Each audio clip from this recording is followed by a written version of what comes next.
now holding the third Deputies Corridor. And this afternoon, we have invited 6 deputies from different sectors and from different regions to attend this Deputies Corridor and also to share their experiences and also to address your questions. Now we would like to invite the first group of deputies.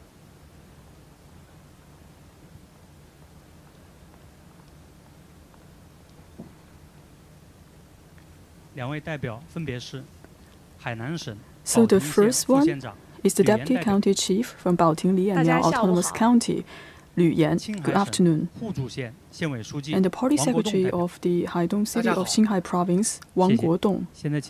Thank you. Now the floor is open for questions. The first question goes to CGTN. Thank you. With CGTN, my question is to Deputy Lü Yan. Good afternoon. And just now we just passed the Spring Festival, and also in Hainan Province, because of this beautiful landscape and also attracting a lot of visitors at home and abroad, especially in your hometown, the Baoting also attracting a lot of visitors. So how to protect the environment there? Thank you for your question. So for my hometown, Baoting is actually in the middle of the rainforest in Hainan Province. So for Hainan Province, actually, we are enjoying a very beautiful landscape and natural resources. I would like to share with you one of the story. So I would like to say one friend of mine, Xiao Lian, she actually come back to her hometown and also change her hometown and her residence into a bed and breakfast. But she didn't cut any trees, but she prepared that place into a very cozy place. And when visitors come, she would like to introduce some of the local food and some of the herbals to the visitors. And also she uses a lot of vegetables and also the poultry's homegrown and to serve the customers. And also she said that we have the pig with 5 feet, and also it is quite specialized in Hainan Province in the Baoting. And for this kind of pig, because it looks very touching the ground, and from the outside and also from a distance you can see that for this pig it looks like have 5 feet. When people come into Baoting and they can feel that the hot spring and also they can enjoy the fresh air, they feel very calm and also very happy in Baoting. And Xiao Lian told me she wants to make every one of her clients and customers become a big fan of Baoting. Actually, there are a lot of stories like that in Baoting. And for the local people, we're also saying that we will love the mountains, we will love the waters, because our livelihood are depending on all of these natural resources. We are actually developing the rainforest economy, and also we grow the local plants, and also we are also develop the path for the hiking route. And why we are doing this is that we want to attract all the visitors, and also they can understand that we need to protect the environment and also to increase the awareness for the ecological protection. Because of that, now we have a very good ecological foundation. In November 2025, we are actually coming to the stage to the UN to talk about our experiences for the low carbon development and green development. Right now, the forest coverage is above 77%, and also we always have a very good clean air in our region. President Xi Jinping always emphasized that for the ecology is very important for Hainan, and we need to focus on developing the high quality ecological civilization in Hainan Province. As a deputy, I also realized that we have launched the law on the national park. For this law, also lay out a foundation for us to protect the environment and the ecology. In the future, I would like to continue to protect our nation, our homeland, and to protect the rainforest altogether. Thank you. Next question, please.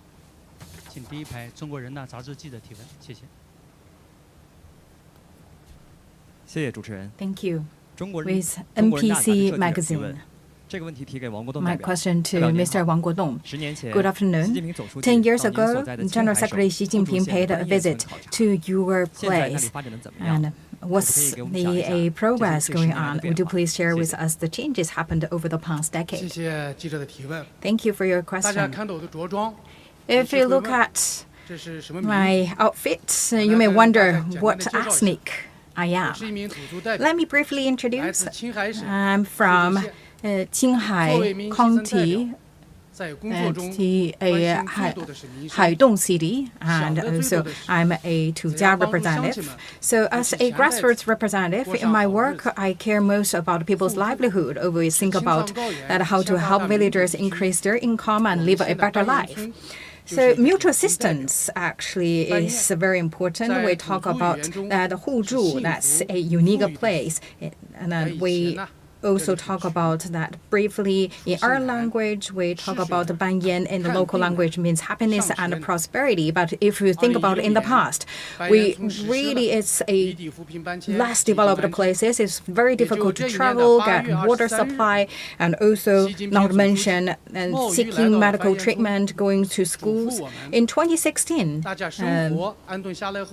Banyan Village implemented centralized resettlement for poverty alleviation, and on August 23rd, the same year, General Secretary Xi Jinping also came to Banyan Village in the rain, and he told us that after everyone settled down, poverty alleviation measures should be implemented, and the ethnic, the cadres and masses kept in mind the General Secretary's entrustment, and we work really hard to support each other, and you could see that we started to develop our featured industries, and the villagers grow the vegetables and also open their farmhouses. We also worked as the domestic helpers. We found different ways and avenues to make the earnings for the family. And we talk about the vegetables actually green, organic, healthy. It's very tasty and also full of nutrients. And right now is also a very important the agricultural county with high altitude, long sunshine hours, and also the quite big temperature differences. Since 2019, we have been building the base for the supply to the GBAs, and the cold chain or the cold vegetables have been transported from an altitude of 2,500 meters to the Greater Bay, and also the people there also enjoyed the vegetables from our village.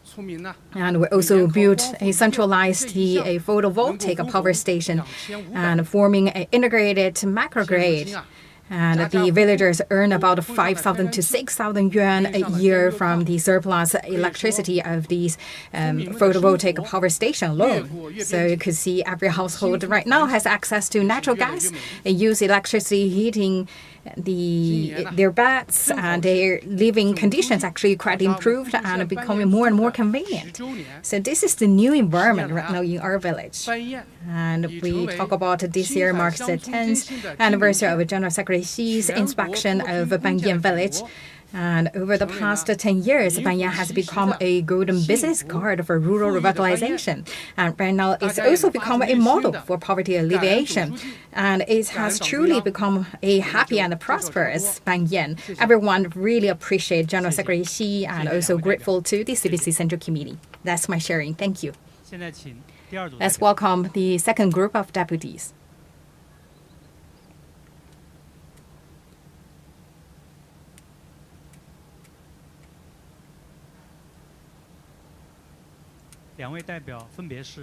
They are from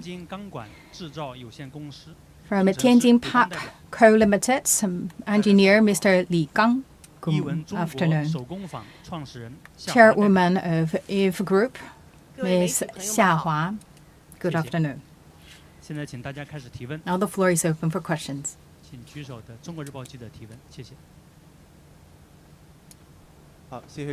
Thank you. with workers daily. My question is to Li Gang.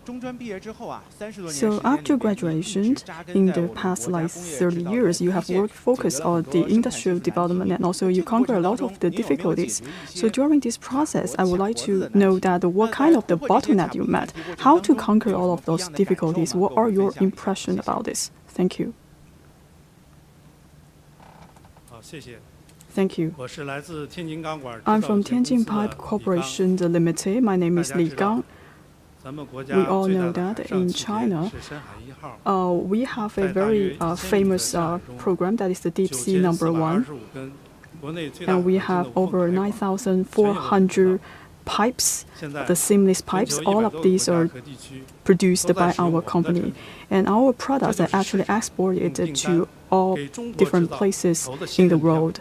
And this is also the power of the Made in China. So as an engineer in the pipe company, what impressed me most is that I work together with my workers to conquer the difficulties and find out the new technologies to solve all of those problems. And we actually focus a lot of the intelligence development and also the development of the seamless pipelines. So as I just said, we need a very high degree of precision. So at that time, when we are trying to develop our technology, and we are seeing that for some of technology actually monopolized by the other foreign countries.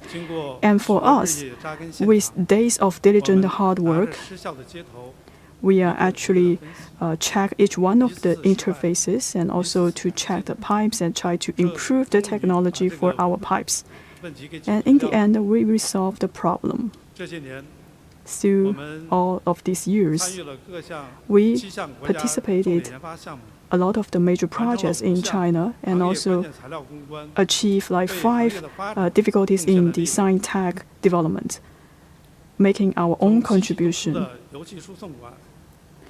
For example, we are actually providing producing the line pipes, the OCTG, and also we are providing special materials to serve the new energy products. We actually conquer a lot of difficulties. For example, we are working on the pipes for the oil and the gas extradition. And in the past, we depend heavily on the foreign countries, but right now we cut the cost by the 60%, and also cut half of the delivery time of our products. And also the export rate also have been reduced from the 90% to below 30%. All of this bottleneck has been resolved, and also it can lay a solid foundation for our future development for the oil and the gas extraction. So my impression is that we have to hold tight the core technology. In the future, we will continue to focus on design tech innovation. We will use our domestic pipe and lead the development in the future. Thank you. Next question, please.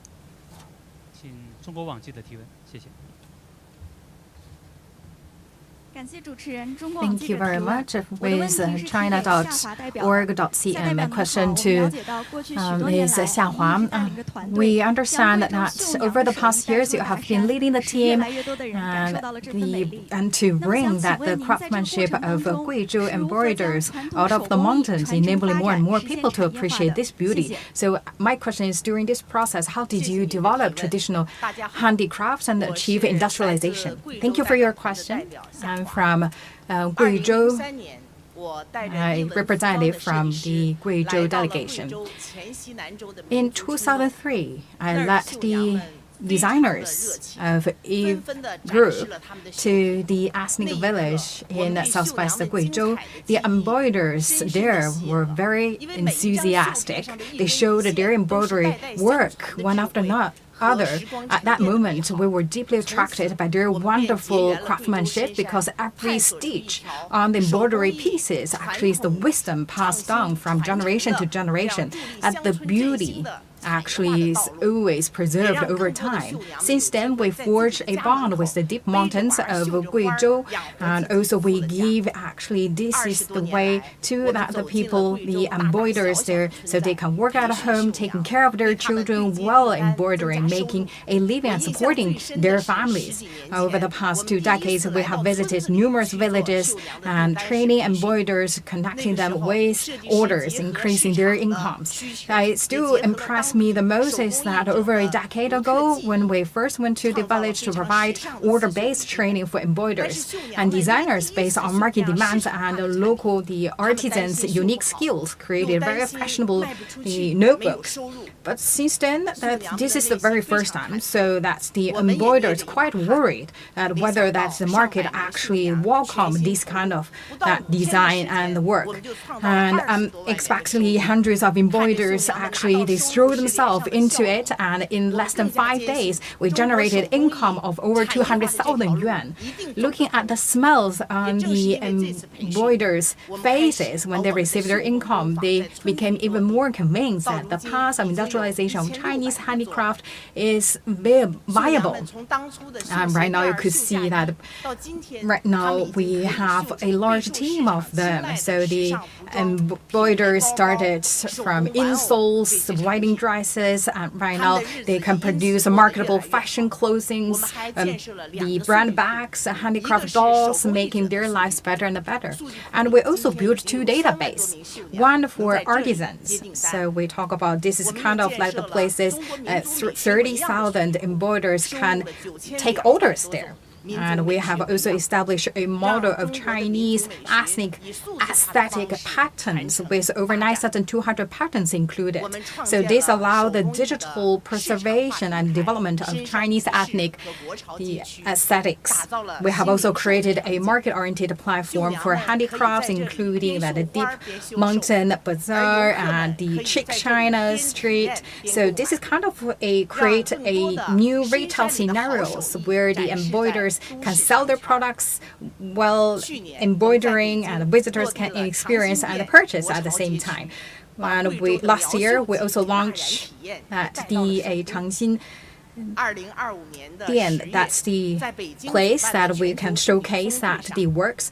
And also the October 2025 at the Global Women's Summit held in Beijing, and the dress created by Eve designers and Guizhou embroiderers actually made a stunning appearance at the women-themed special exhibition, and that's also showcased at the Eastern as the aesthetics, the beauty.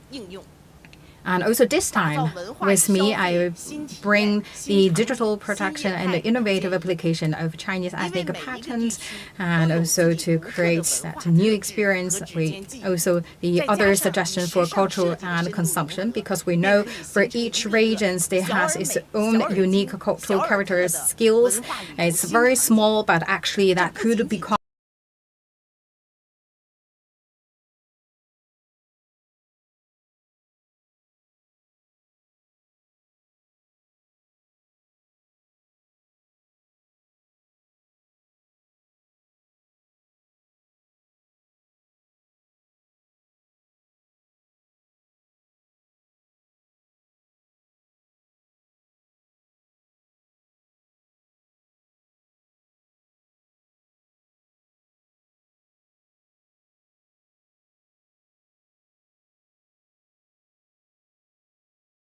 new.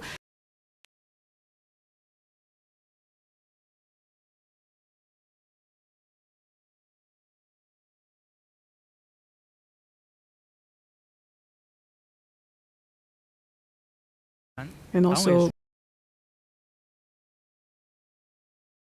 thank you. Now the floor is open for questions. Please raise your hands. Thank you. With Xinhua News Agency. My question is to Deputy Lu Xiaoling. You're actually coming from a private investing company. You're also participating in many infrastructure building. And what impressed you most? Thank you. I'm from Heilongjiang delegation. My name is Lu Xiaoling. So joining the Belt and Road Initiative is also one of our key tasks, and also it is also considered as an opportunity for us. For our company, we are also joining a lot of the construction projects in the Belt and Road Initiative, especially in the Southeast project, and especially for the development of the power stations. And when we talk about for some of the parts and equipment for us, it is very important and also to build this power station. And as I just mentioned that for the stators, it is very heavy, and if we want to transport all of the stator into the mountain area, it is very difficult. So in the end, we already come out with a solution to transport the stators, especially in the flooding time, and we are trying to shape all of these stators into the power stations. And also, and for our construction teams, we have Chinese workers and also we have foreign workers. We have the language barriers and also we have a lot of the cultural differences. All of these also pose challenges for the implementation of the projects. For each day, we have these meetings, the bilateral meetings, and also we have a cultural exchange seminar. And also we try to consider the timeline for discuss the project of the power stations, and also we are putting a lot of local food, for example, the curries and into the power station site. And during the construction, and for the Chinese engineer, we also teach the foreign workers how to use the lifting machines, and also for the foreign workers, they also give us a lot of suggestions on how to implement the projects, how to avoid the rain seasons. After we establish the power stations, when the power is on, so it feels like it is like a festival. And also for some of the workers, they are bringing their family members, they are coming here, and also they showcase that, well, this is the miracle.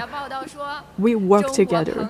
And also according to the media report, a lot of people, they are saying that for the Chinese friends, they are not just bringing the technology and the equipment, they are actually coming here with friendship. At that time, I deeply feel that for the Belt and Road Initiative proposed by China, it is not just a connectivity of the infrastructure, but also it's a way to connect our people. I also remember that on one time, when I was working in Africa, for some of the workers, engineering, they have run into some emergencies. And by no time, we are actually contacted the local embassy. And for the embassy from China also reach out to the local authorities seeking for help. And with the support of the embassy and the local people, in the end, our colleagues were rescued. When I see in the Chinese embassy, when I'm looking at the national flag, I standing there, and also I feel very touching and moved. At that time, I deeply feel that behind us, we have a very strong motherland. Right now, we have accomplished 20 major upgrades for the equipment and technologies, and also awarded by the patents. And also, we also make a breakthrough and to eliminate the monopoly. And also, we are the first time to enter into the northern part of the Africa. As the NPC deputy, I will continue to perform my duties in accordance to my responsibilities. For example, in the past, I also run into some of the legal issues, for example, some of the economic and trade disputes. But still, I also learned a lot of experiences from the Belt and Road Initiative. Last year, President Xi Jinping attended one of the private sector's conference. He emphasized that in the new era, in the new journey, we still have a long way to go for the private enterprises. For the General Secretary's speech inspire us a lot and also encourage us. And in the future, I will continue to perform my duties and give full play of my role, make sure that the Heilongjiang will become a key areas to develop the power stations overseas. with the implementations of the projects, we would like to bring more equipment go outside of China. Thank you. 谢谢，谢谢。现在请大家继续提问。 Next question, please. 请举手的人民网记者提问，谢谢。 Thank you. With the People's Daily, my question to Mr. Jia Shaoqian. Good afternoon. We know that the remarkable achievements have been made in the Made in China and from the manufacturing industry. What's your view on these? And what's your future prospects? Thank you for your question. And good afternoon. My name is Jia Shaoqian from Hassan's Group from Shandong Province. Our company has already in the industry for 57 years. It is the manufacturing industry that has made Hassan what it is today. I joined Hassan in 1997, starting from a grassroots level. I have witnessed the development of Chinese manufacturing from long-term catching up to running side by side. And right now, today, it has achieved a historic leap forward in certain fields and also leading the development.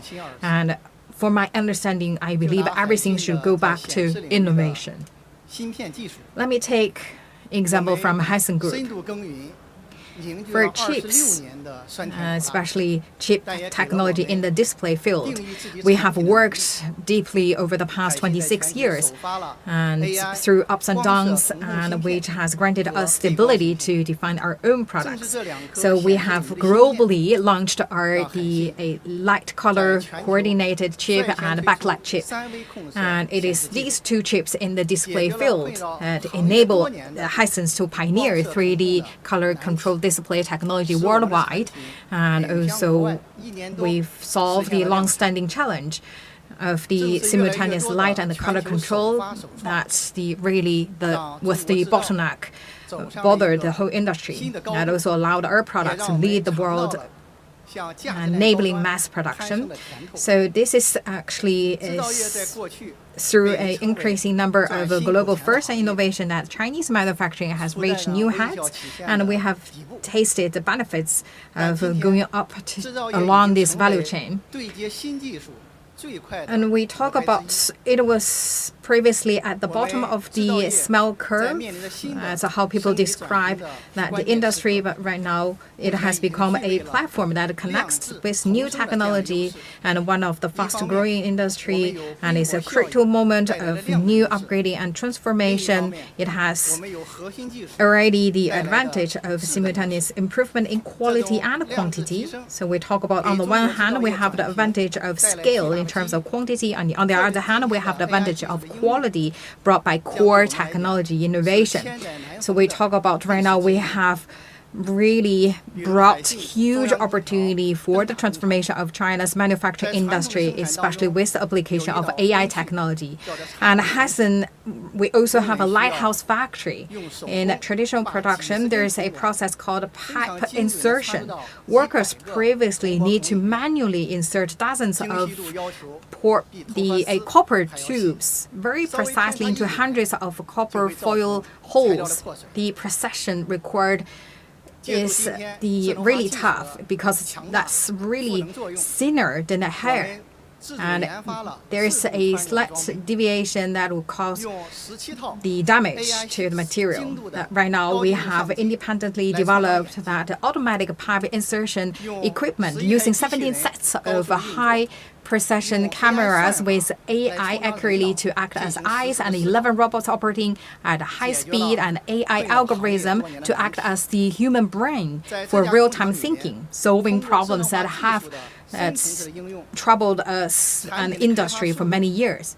In this factory, through this deep application of intelligent technology, the speed of product development has been increased, the production efficiency has been improved by 49%, the cost has been reduced by 35%, and the energy consumption per unit has been reduced by 13%. Our efficiency has improved while the cost has been brought down. The green and low carbon development has also been achieved. In January of this year, Hassan also was awarded the world's first TV industry lighthouse factory. The world's first TV industry lighthouse. We talk about This factory can customize and produce a large screen TV every 20 seconds.